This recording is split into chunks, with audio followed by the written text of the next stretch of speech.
Okay, my next one is a Makita DCS592. Just dead and doing nothing, so I'm going to show you the route I'll go down to locate what the issue is and see if we can fix it. Okay, so we've got the DCS552. Yeah, just not doing anything, so as you see, nothing going on. We're going to find out what the issue is. So firstly, I would always start with the most simple problem being the brushes. So brush holder, put that out. There's a brush looking pretty full.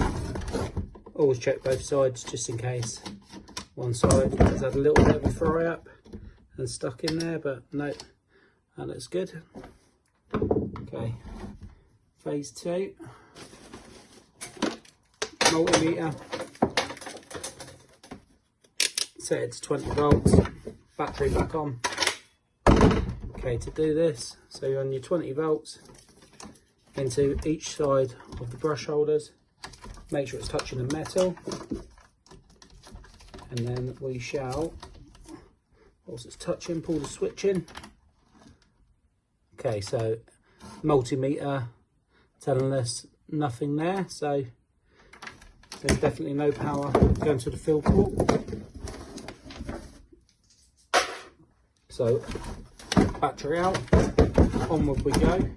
So we're now looking down the route of the electronics or the switch, I'd have thought. Just take the clip off and the handle. Just use that to. Okay. Away we go. Okay, what we're going to do next is just start taking it apart. See what we can find. So we'll be hoping now to find either some burnt wires going into here or just a switch that's packed in. Both very simple fixes.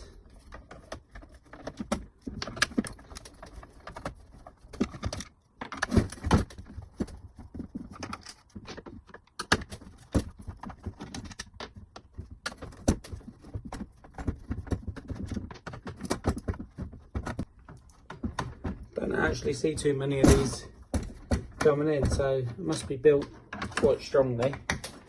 Can't remember the last one of these actually done, to be honest. Makita are always good value for strength and durability, so yeah. Okay, just get this one apart. Like I say, it's been a little while since I've done one of these. Always helps if you take all of the screws out. So the one that's hiding at the back. Okay.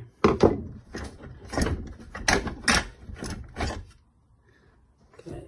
So, as you see, it looks a little bit busy in there, but it's not actually too bad. So start by pulling this one off, which is the battery connector. These tendency to melt, give you issues. So that actually looks absolutely fine, which is good.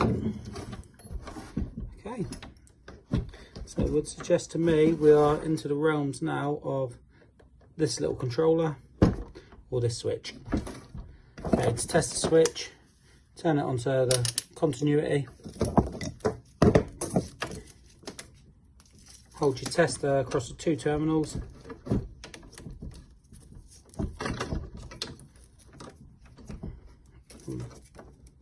So you hear that buzz? That's telling us we're okay there. So the switch is good on both sides. So we know the switch is okay. At this point, all it can be is this controller. The controller goes down into the switch and it goes up onto the field coil. Okay, so we know the field coil is okay. I know on this one it's a solid stator, so there's nothing that can really go on that. The wires that are coming off it, I can see haven't got any burn marks. That's all fine, so it can literally only be this controller. So I will let you know if the customer goes ahead, and if he does, I'll change it for you guys.